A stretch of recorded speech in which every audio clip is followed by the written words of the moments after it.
పెద్దపల్లి జిల్లా అంతర్గాం మండల కేంద్రంలోని టీటీఎస్ అంతర్గాం గ్రామంలో నుగాంబిక నవరాత్రి ఉత్సవాలు ఘనంగా నిర్వహించారు. బర్మా ఖాందీసికుల ఆధ్వర్యంలో స్వయంభూగా వెలిసిన అమ్మవారికి జాతర చేశారు. ఏటా ఉగాది పండుగ ముందు అమావాస్య రోజున అత్యంత వైభవంగా ఈ జాతరను నిర్వహిస్తారు.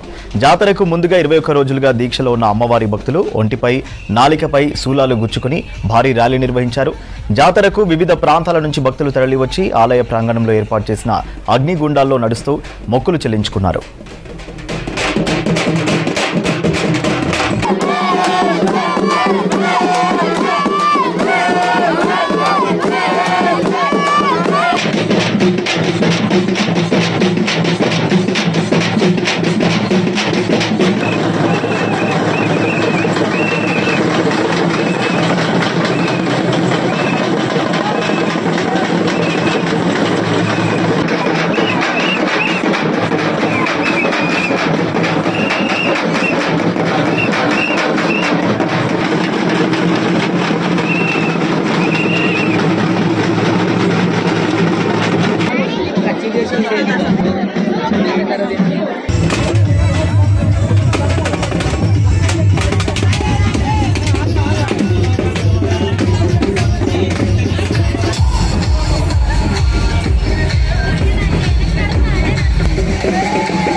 అంతర్గాం టెక్స్టైల్ పునరావాస కేంద్రం 1967లో స్థాపించబడినప్పుడు అప్పటికే ఒక 20-30 సంవత్సరాల కిందట మరి ఒక మహిమాన్వితమైనటువంటి దేవతా వృక్షమైనటువంటి శని వృక్షం కింద వెలిసినటువంటి స్వయంభూగా వెలిసినటువంటి శ్రీ నూకాంబిక పోచమ్మ అమ్మవారి యొక్క విగ్రహాన్ని యాదవుల కనుక్కోబడ్డది. ఇక్కడ ఈ కాలనీ ఏర్పడిన తర్వాత అంతర్గాంలో పునరావాస బాధ్యులైనటువంటి ఖాందీశీకులు శరణార్థులు మరి చుట్టుపక్కల చేనేత కార్మికులు ఇక్కడ ఉన్నటువంటి కార్మిక కుటుంబాలందరూ కూడా పోచమ్మ తల్లిగా ఖాందీశీకులు నూకాంబికగా ఎందుకంటే నూకలు ఇచ్చే తల్లి నూకాంబిక కొలుచడం జరిగింది.